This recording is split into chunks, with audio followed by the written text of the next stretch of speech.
to internet ni wangapi? So aged between 3 to 18 years, hawa ni wale ambao maybe sasa ndio wameanza skuli, mtu maybe yuko chekechea nini, play groups nini mpaka high school ndio. Yes, so according to recent data ambayo ilitolewa na National Center for Education Statistics, inaonyesha kwamba 14% of children ambao wako kwenye ile age bracket hawana access to internet. So this is more than 9 million school children. Ikisemekana kwamba sasa hivi tunaenda digital, wataumia kwa undani sana. Kwa sababu si hapa tu, si mashambani, lakini pia tukiangalia town areas, watoto wengi sana hawana internet access, tena pia ile access to laptops and maybe digital vitu kama tuseme ma computer, hizi iPads, it is a luxury to so many parents kuweza ku afford. Lakini it is not all bloom, kwa sababu sasa tukirudi tena tukiangalia Wavumbuzi Entrepreneurship Challenge, hawa wametupatia statistics zao, wamesema kwamba 2 out of every 10 young Kenyans ambao wako aged between 18 to 24 wako involved in entrepreneurship. So Ministry of Education imeona hiki, tunakasema kwamba wacha tuwashike mkono Wavumbuzi Entrepreneurship Challenge for secondary and high school learners, na tuweze kuwawezesha zaidi na kuimprove ile entrepreneurship skills zao, kwa sababu sasa hivi kuna CBC. So tukiongeza tena kwa zaidi CBC na masuala ya digitization, then we will be able to release more competent based people. Na tukifika maybe tuseme kama hapo 2030, hatutakuwa tunazungumzia masuala ya kusema sijui hakuna kazi, hakuna nini, ila tu watu watakuwa wamewezeshwa. But all this is dependent on kama tutachangamka zaidi, and if this digitization itakuwa imeweza kufikia wengi. Okay. Yes. So hapo leo tuko katika digitization of education hapa nchini Kenya. Tukisikiza hizo statistics kwamba 9 million school going children hawezi kuaccess ushaona mtandao hapa nchini Kenya. Maybe swali itakuwa tukijiuliza, tupo tayari? Are we ready? Maybe katika history nzima ambayo tuko tukizungumzia. Lakini kwa sababu tuko na mtaalamu katika studio zetu za Radio 47 kuzungumza haya maswala na mikakati na mipango imewekwa, yeye mwenyewe pia kwa ni mmoja wao ambao wako kipaumbele kuhakikisha kwamba hii mipango na mikakati imewekwa. Maybe kuna kitu leo tutasikiliza ambapo ni kipi ambacho kinafanyika katika hii nchi yetu hapa, nchi yetu ya Kenya, kuhusiana na digitization of education. Tuko na Daktari Roselyn Marandu katika studio zetu za Radio 47 hapa ndipo. Karibu sana daktari. Asante sana. I'm very, very happy to be here with you this morning. I really thank you for having us. Karibu sana. Bibi, tumjue daktari, na hii mipango mizima ni gani ambayo tunazungumzia? Kwanza kabla tuingie tuzamie ile swala zaidi. Right. Thank you very much for the opportunity to share with you about the Wavumbuzi Entrepreneurship Challenge. Wavumbuzi is an online 6 weeks entrepreneurship challenge. It's offered to high schoolers throughout Kenya. It matters not what education system that you're following. It matters not whether you're in a public school or a private school. It matters not whether you're in a boarding school or day school. It matters not whether you're a boy or a girl. We're basically saying, if you're a high school learner, whether you're in Form 1, actually now we're very, very pleased that it started even with the grade 7s, because they are in junior secondary school. So from junior secondary school all the way up, we're offering the online 6 weeks challenge. It runs during second term. And what we do in Wavumbuzi is we give learners quests. We give them challenges. We give them questions to solve. And the more they solve those questions, those challenges, the more their entrepreneurial thinking is stimulated. Now, those questions are presented to them in, as I've mentioned the word quests, in packages, in sectors, in sub-industries. For example, hospital, banking, renewable energy, smart cities, and so on and so forth. Learners go in and they choose which quest they want to do. In that way, we're exposing them to a particular industry. In those quests, we embed what we call entrepreneurial competencies. Okay. And as they're engaging, those competencies are being what? Stimulated. Those innate competencies that you need to have as an entrepreneur are then stimulated in a learner at an early age. Okay. And because the quests, the subsectors, are there for learners to choose, they engage with them, they get exposed to a particular industry.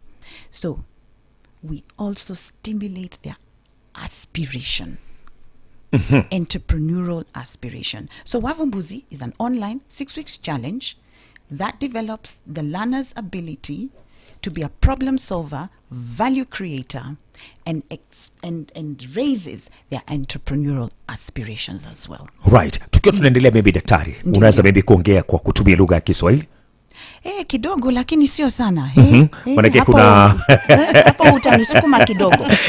Lakini hiyo manake kuna mtu fulani maybe angelipenda asikilize sana na itakuwa inampita kidogo. Ushona. Wacha nijaribu. Utajaribu. Asante daktari. Nipatie ruhusa ya kumix kidogo. Ni sawa, no, mix haina shida. Haina shida. Ndio. So Wavumbuzi umesema kwamba kuni mpango ambapo unanuia kuzungumza na vile vile pia kukutana na wanafunzi kupitia katika mtandao, hususan wanafunzi wa sekondari, na ni mpango ule ambao unanuia kuwapatia mashindano fulani katika mitandao, kuona je ni vipi ambapo wanaweza kujielezea ama wanaweza kufanya mashindano kidigitali. Kwa hivi sasa kuna Mkenya anajiuliza kama yeye hayuko katika mtandao, kama yeye maybe hana uwezo wa kuingia katika mtandao, na angelipenda vile vile pia yeye aweze kushiriki katika hizi challenges na kuweza kuongeza maarifa yake zaidi, maybe katika masuala ambayo umezungumzia pale vile umezungumzia kuhusiana na industrialization na masuala mengineyo ambayo umezungumza. Je, huyu tunamweka upande gani daktari? Asante kwa hiyo swali. Nzuri sana. Ningesema ya kwamba kuna opportunities nyingi, lakini hii ya Wavumbuzi Entrepreneurship Challenge vile tumeitengeneza ni ya high schoolers. Okay. Kwa nini? Tumetengeneza iwe ya high schoolers kwa sababu tukigojea mpaka tumalize shule tuanze kupata kazi, hatuwezi kupata kazi alafu tuseme sasa tunataka kufanya entrepreneurship, tunataka kuwa na side hustle.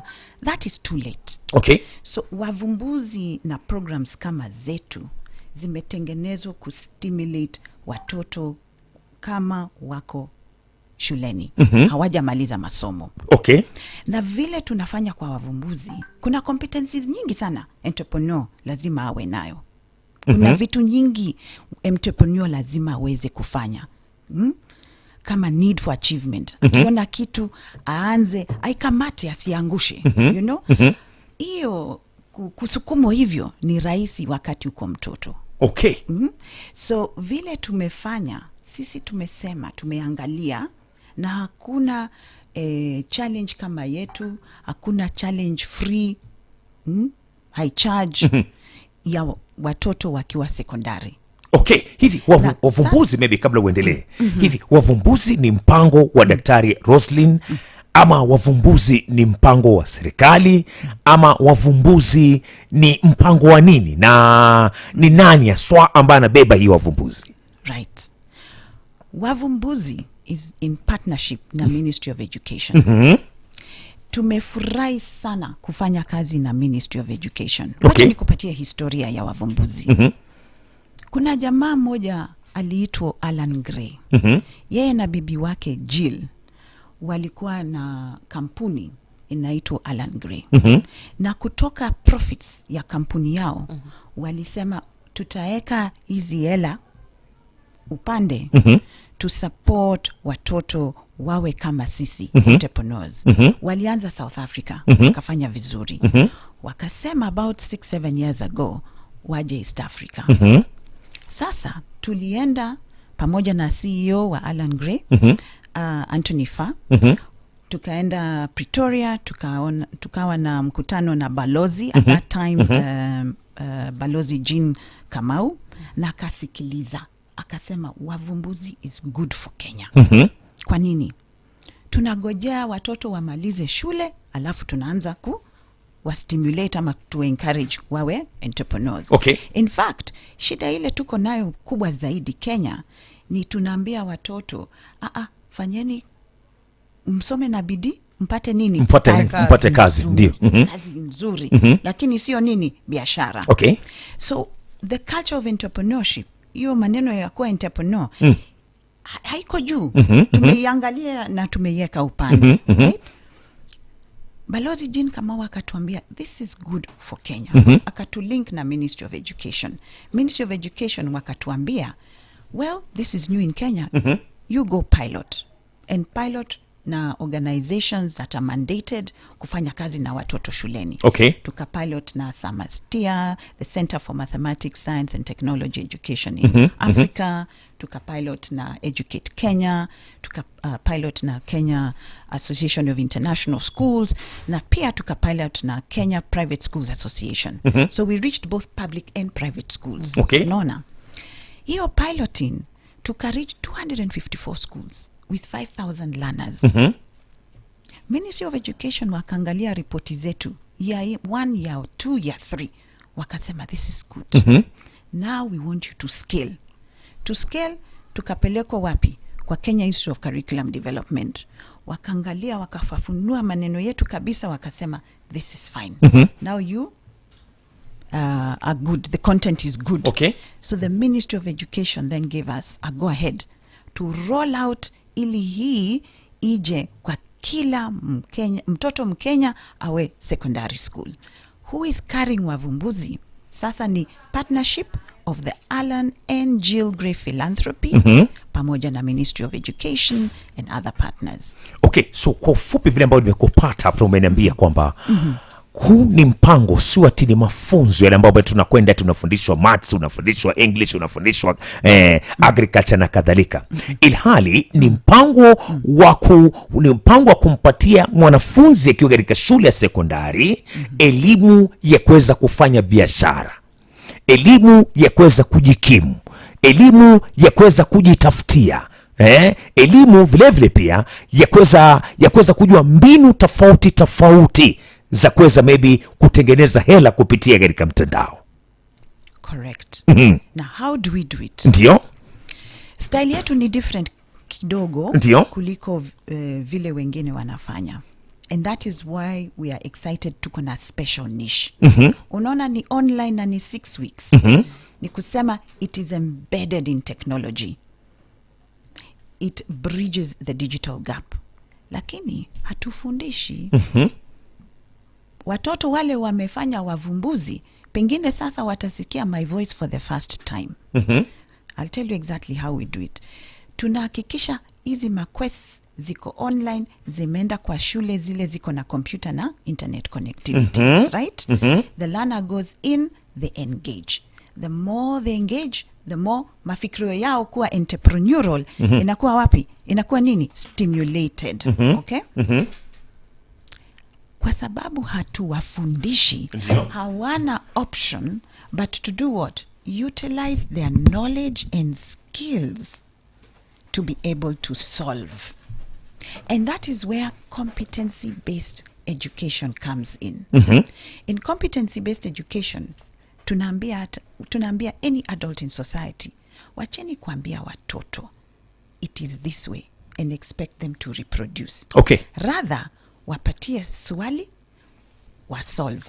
Waone shida kwa society, whether it is in infrastructure or health, na waseme, vile nimefundishwa, na vile ninafikiria, na vile ninaota, I think the solution is this. And if you think about M-Pesa as a solution, ni mtu aliota.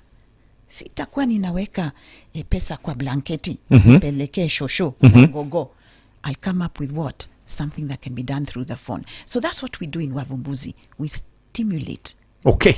Mafikirio zao. Alright. To solve. Kufanya wanafunzi wafikirie zaidi. Ndio. Na kuja na njia mwafaka za kuweza kujikimu zaidi katika maisha. Ndio. Umesema kwamba ni mpango ambao muna target zile shule ambazo ziko na computer na vile vile pia internet. Ndio. So ni kumaanisha kwamba kama shule yenu haina computer na internet itakuwa iko nje ya Wavumbuzi. Correct. Hapo ni maybe kidogo hapo mko fair kiasi, maybe mko unfair kiasi maybe. Maanake kuna wanafunzi wengi ambao wako mashinani kwa hivi sasa. Maybe because this is a good idea. Wangelipenda hii story nzima wavumbuzi pia iwafikie, lakini kwa sababu ya wao kutopata internet, wao kutokuwa na kompyuta, hawezi kupata maarifa mazuri ya kutoka kwa wavumbuzi. I agree with you. But I want to share with you something. Hii ni kitu iko kwa roho yangu. Kila siku. Tunafikiria hii inside and out. But you know what? No man is an island, no one stands alone. Kwa development, hatuwezi kufanya development one organization peke yao. Lazima tuwe na nini? Mapartners.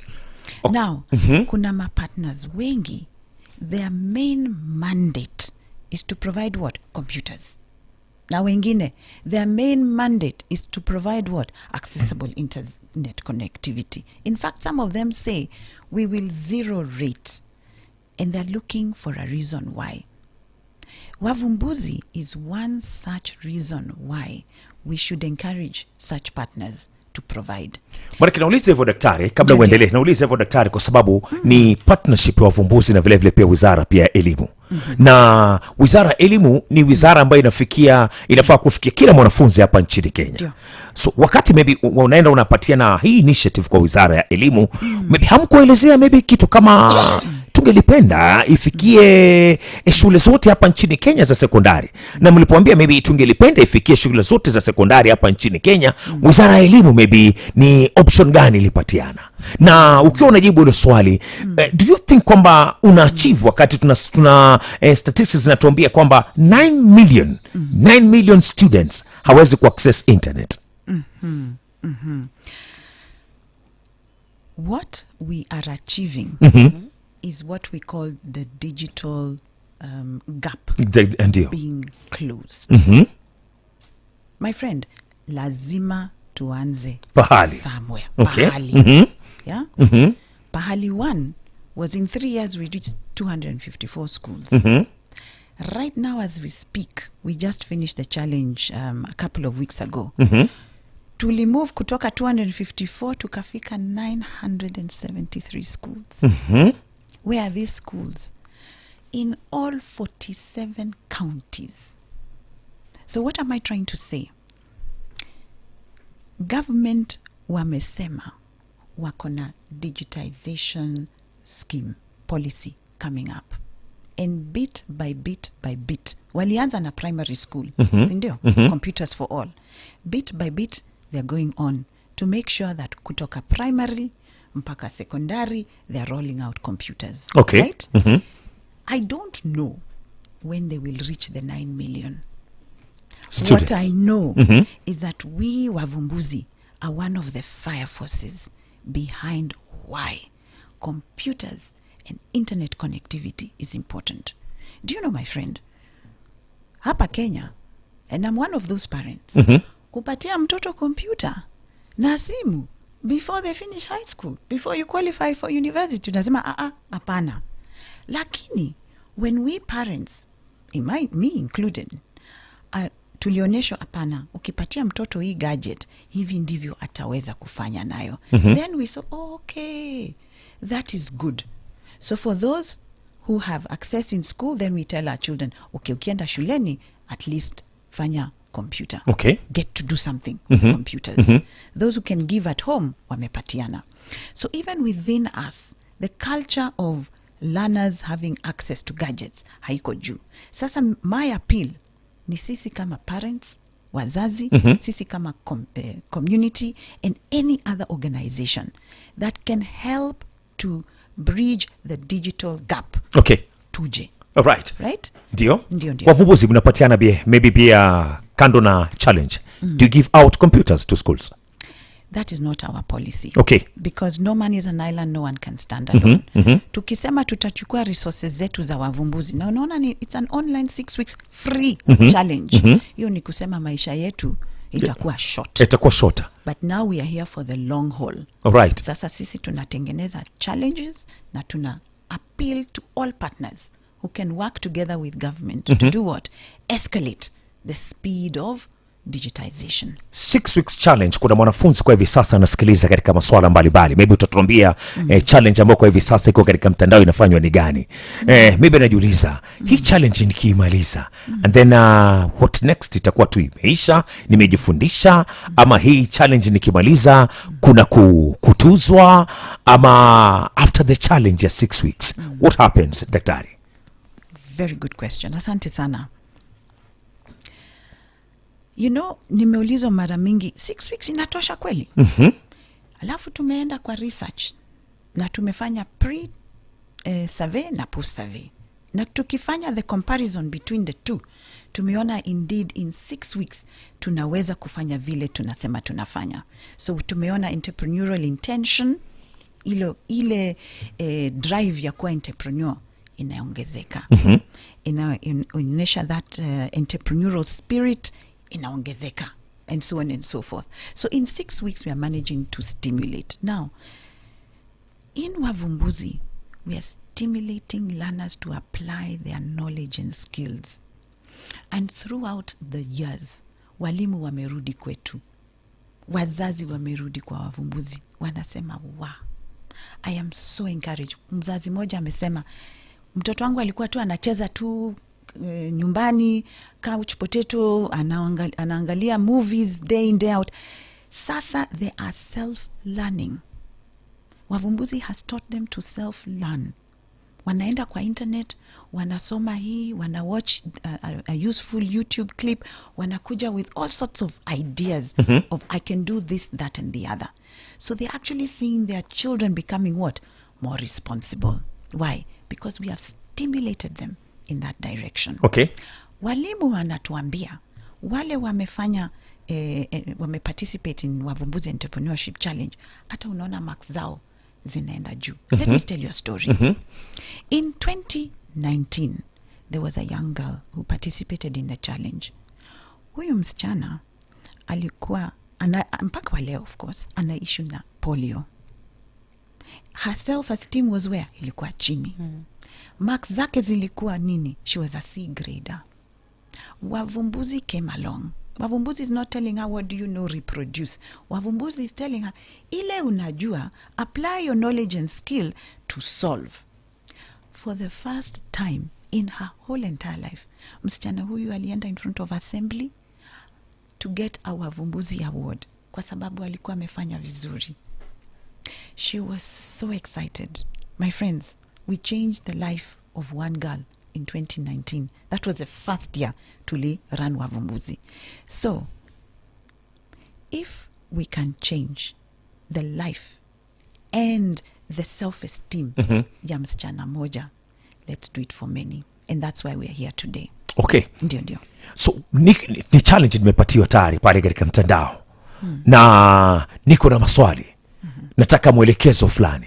Je, kuna walimu pale katika mtandao wa Vumbuzi, nikiwa na maswali naweza kuuliza nijibiwe, ama nikishapatiwa ile challenge now die with it until you finish?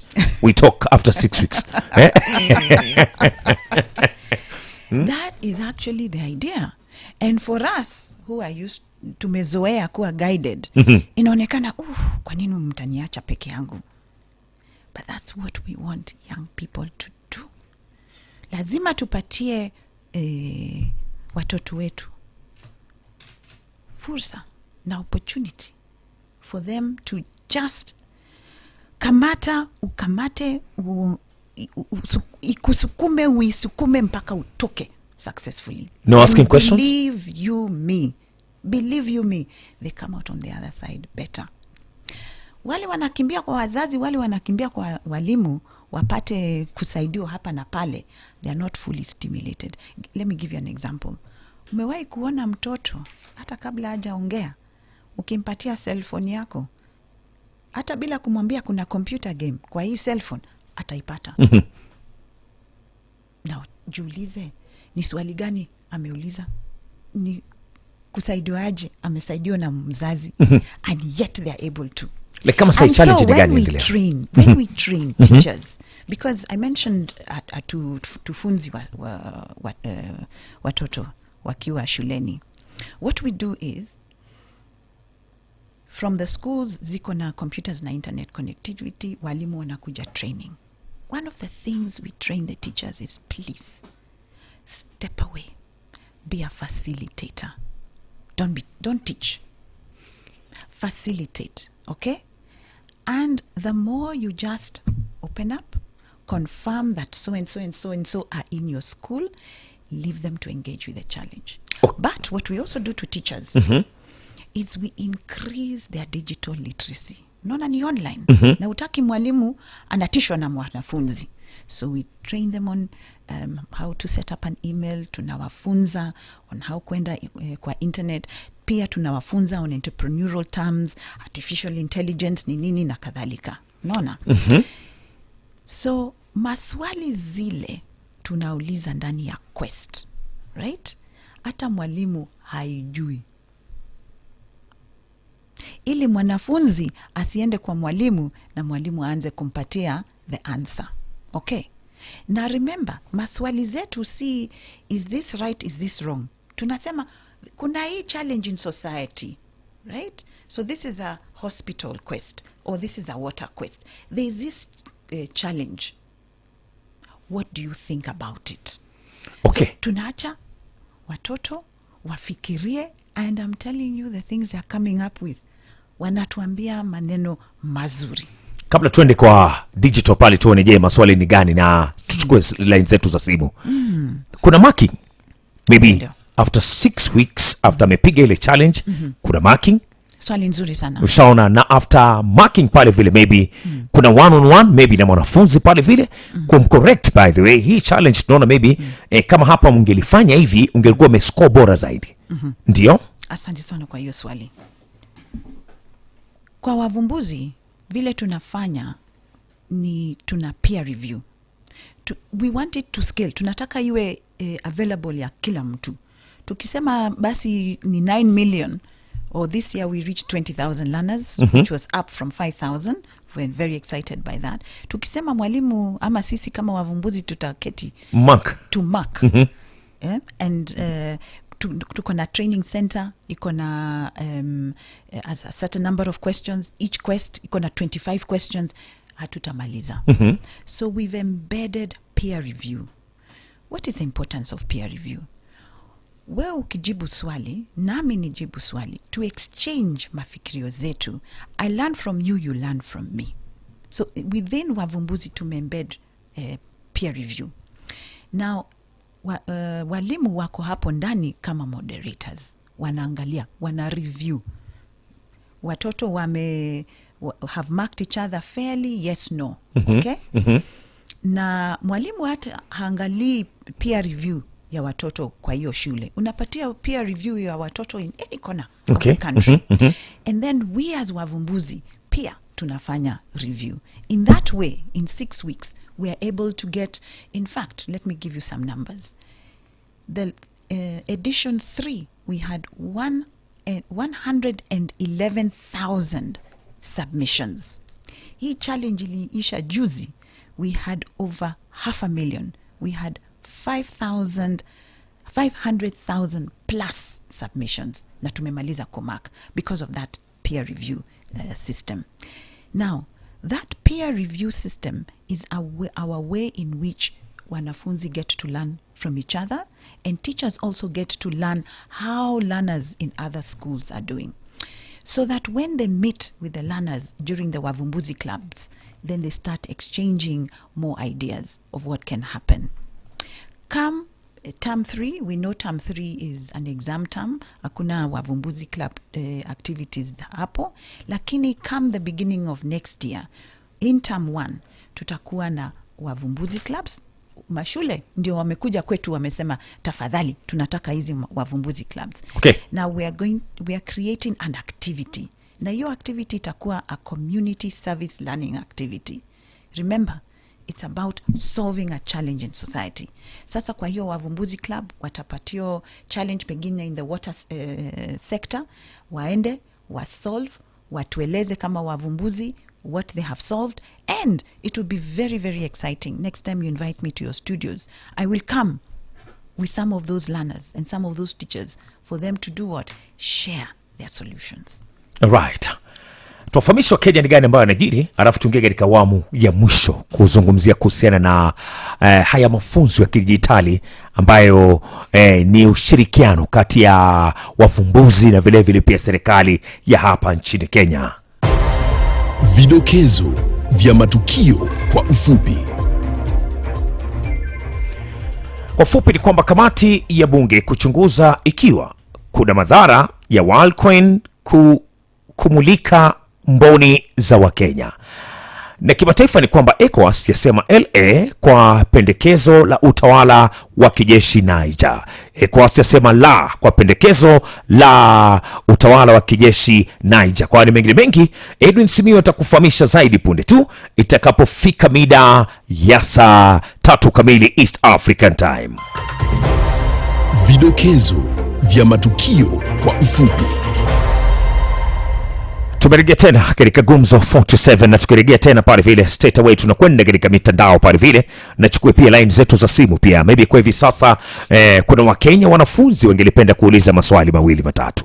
Haya, hapa kwenye mtandao wa kijamii kuna wengi tu ambao wanahisi kana kwamba maybe wavumbuzi is more segmented na inaegemea kwa wale ambao wana uwezo, alafu imefungia wale ambao hawana uwezo. So sijui wewe unaweza kujibu vipi kuhusu hilo. Alafu kitu cha pili, kuna ule anauliza criteria ya nyinyi kama wavumbuzi na maybe Ministry of Education kuchagua ni shule gani hii program ya wavumbuzi itaenda, mnafanyaje kudetermine kwamba shule ya Taita Taveta itapata, shule ya kule Nyeri itapata na shule ya kule Marakwet itapata? So ni process gani inatumika? Alafu collaboration maybe nyinyi kama nyinyi mkipiga darubini, how soon do you think mtu ambaye yuko mashinani na pengine yuko tu hapa town lakini kupata zile gadgets kama laptops na masimu na nini kuwa digital ni ngumu kidogo, how soon do we feel tutaweza kufika na kuwafikia yale malengo ya President William Samoei Ruto kusema kwamba we want it to be a digital nation, mpaka kila mtu aweza hata kusoma, hata kama vile alituambia yeye ni hustler anaweza kusoma kwa sababu alifungua kile chuo kikuu akasema it's a digital school so anybody has an opportunity. Projection ni gani? Alright, na katika 0793047047 in line na simu pale vile simu 2-3 alafu tumalizane na story 0793047047. Kama uko na swali lolote kule mitaani unaweza kuuliza hili swali naweza kujibiwa na daktari Lina hapa kupitia katika studio zetu za Radio 47. Good morning Radio 47. Hello. Ayuko tayari? Okay, wanafeel kwamba ni mpango ule ambao maybe una target sana mabwenyenye. Wewe una feel namna gani? Na maybe wale ambao ni walala hoi hawezi kuwa na vifaa vya kuingia kidijitali kidogo atakuwa kiachwa nyuma. Swali nzuri. And like I said earlier on, ni kitu inafikiria sana. Na kwa mafikirio zetu hatuwezi kufanya wavumbuzi to scale tukiwa peke yetu. And right now I can tell you kile kitu tunafanya sana ni kutafuta strategic partners. Those who can come in na hizo computers, those who can come in na kusaidia government na more connectivity and so on and so forth. I do not know when the reach to all will finally happen. Hiyo siwezi kujibu on behalf of government. Lakini hiyo push, and we are very fortunate in Kenya tuko na hiyo political will. None other than our President Dr. Ruto has said digitization. And the previous regime and the current one are pushing that move ya computers for all. Wako primary school, watafika high school. So sijui ni lini tutaweza.